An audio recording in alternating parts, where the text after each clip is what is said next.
one of the friendliest NBA segments in all of sports media. But by request, well, I got to get going here. I'm a bad boy. I'm all off. But Nick didn't like that branding, so we changed it into a nasty segment. Per your, yeah, dude. This is what you like, right? What is this, man? This is what you wanted, Nick. This is what you want. Bro, This is what you wanted. what I wanted. Why do you have a toothpick in your mouth? It's a segment for nasty boys now. If you came here for analysis, you walked into the wrong bar, buddy. We're only serving up criticism and butt kickings.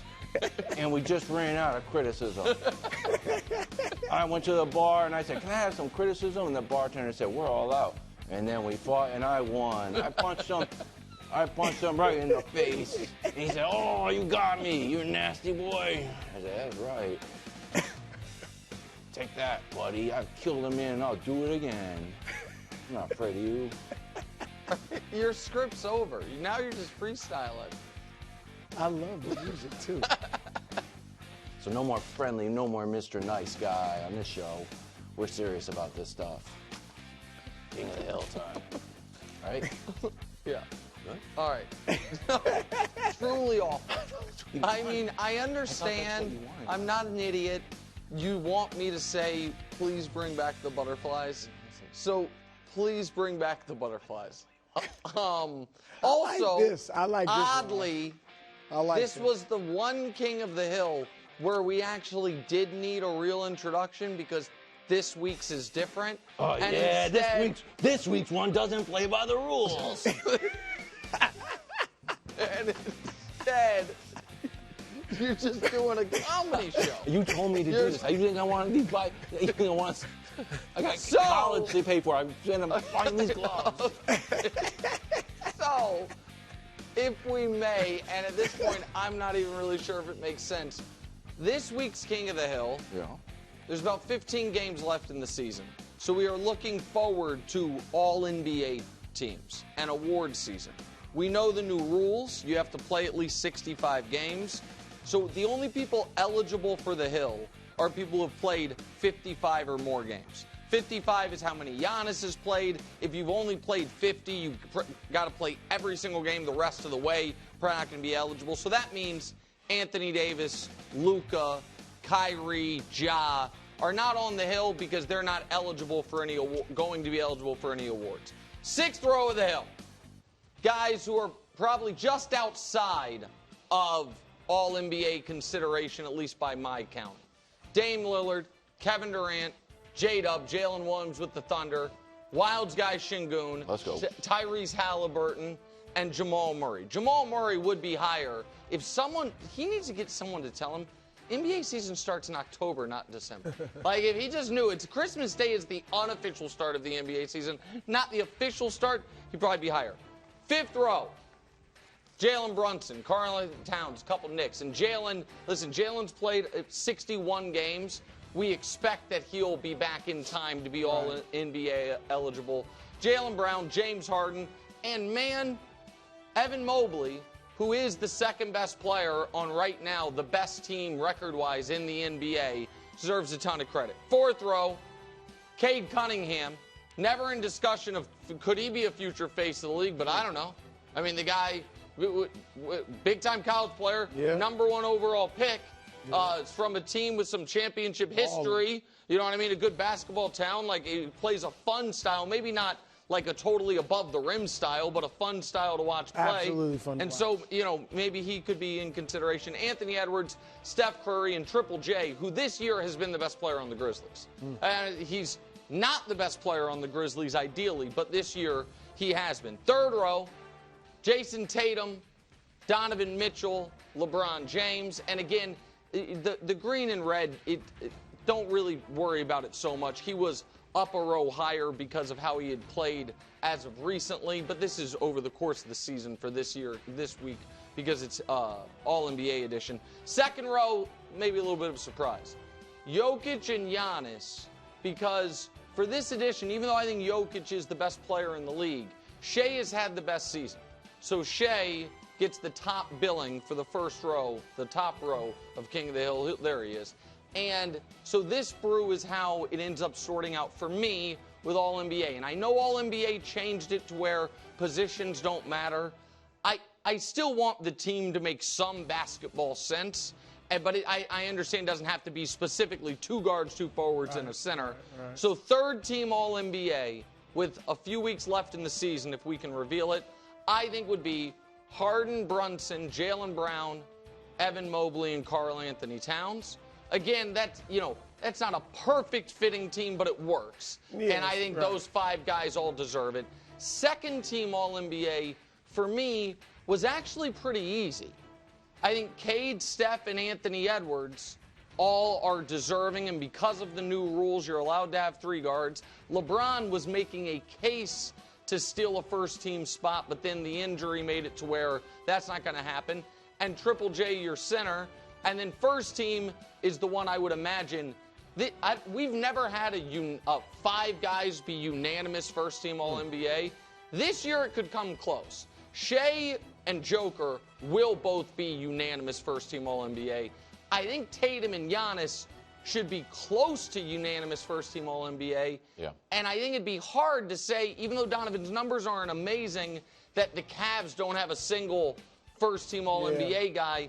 So they won't all be unanimous, but I think everyone is going to mostly agree that's your first-team All-NBA, especially because the guy who was making the best case for it, LeBron, got hurt, and so it kind of made it easy. So, Brew, that is an All-NBA edition of King of the Hill. I agree with your first team. Okay. I think LeBron will steal some of Donovan's votes, and that could be interesting, assuming LeBron gets back within a week or whatever and plays enough games. That's going to be interesting to see which one of them gets it. But I think that you have 2 J's too high. Okay. Over a JJJ, Jaren Jackson Jr., and James Harden. Wow. And look, I'm one of the official voters for All-NBA and stuff and the awards. I don't want to be held to this. There's plenty of time left to vote. But right now, this is how I'm feeling. First team, I agree with you, those guys. Second team, or let me get back to Triple J. Yeah. Man, I got to be honest, I like Şengün better. Wow. Like Triple J, basically a 7-footer, not even averaging 6 rebounds a game. And he's never been a strong rebounder, all right? But he was, when he was Defensive Player of the Year a few years ago, he was blocking 3 shots a game. Year before that, blocking 2+ shots a game. Now he's almost half of that. He's 1.6 blocks a game. I get it. He is a very good player, don't get me wrong. But I just think, Şengün does it all. So who are you so and even Sabonis in Sacramento, I like. They both are stat stuffers, and now Houston, they're winning. So here's my second team. I'll go with Cade right for now. Steph, Anthony Edwards, LeBron, and I'm putting Cat second team. Okay. Like Cat, 13 boards a game. Third team, Jalen Brunson. I'm putting Halliburton over Harden. Halliburton, now I get it. He did start the season slowly. He wasn't terrible, but second half of the year, he has been what got him on the Olympic team. Like, the dude is phenomenal.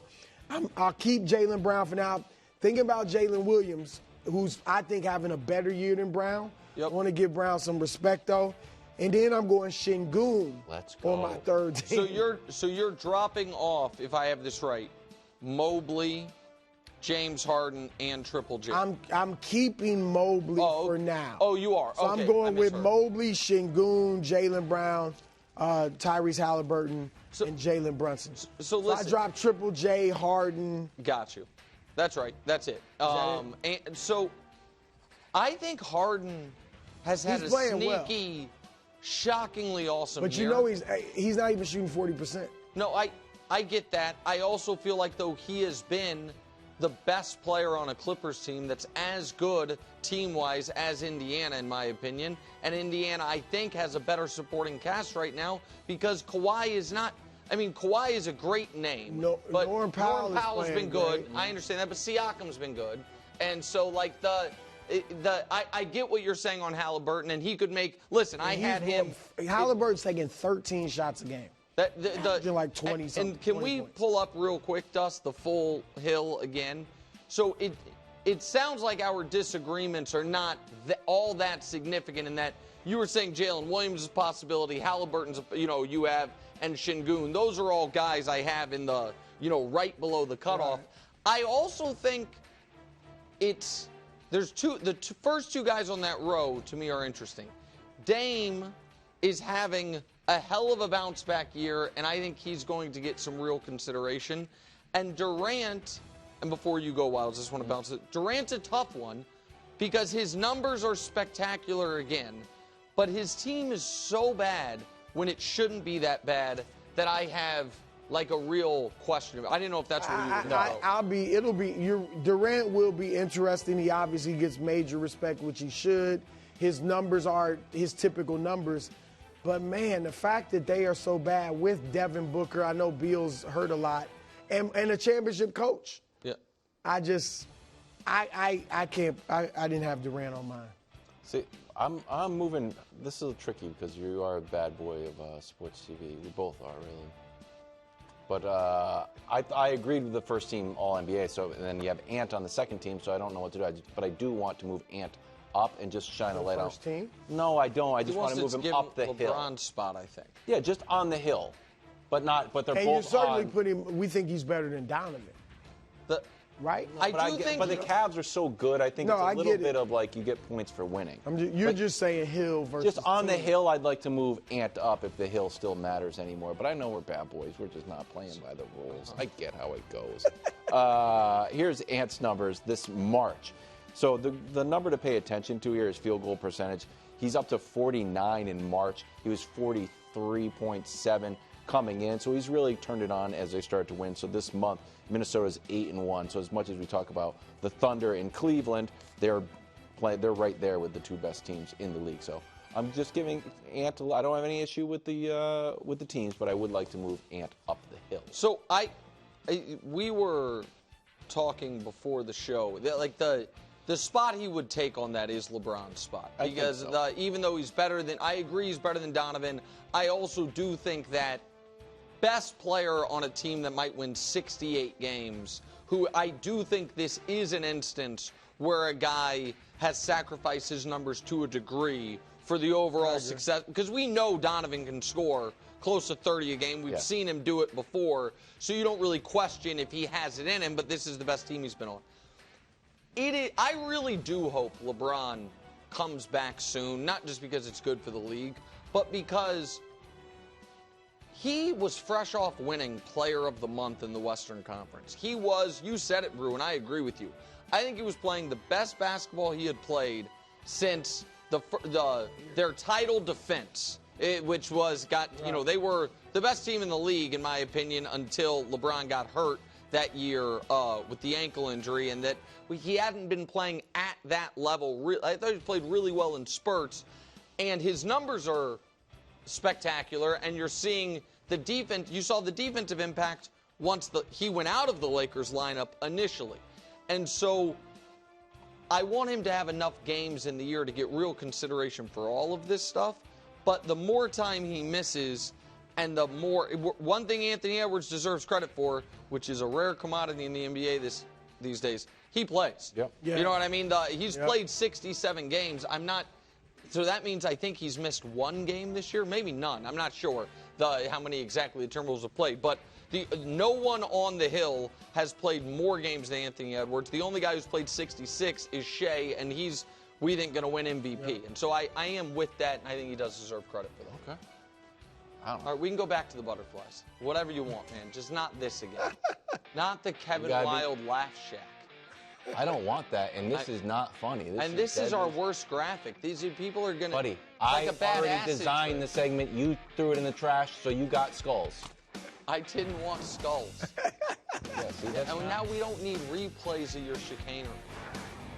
I like the butterfly. Thanks for watching. Subscribe here to get more from the show and to check out clips from other shows on FS1.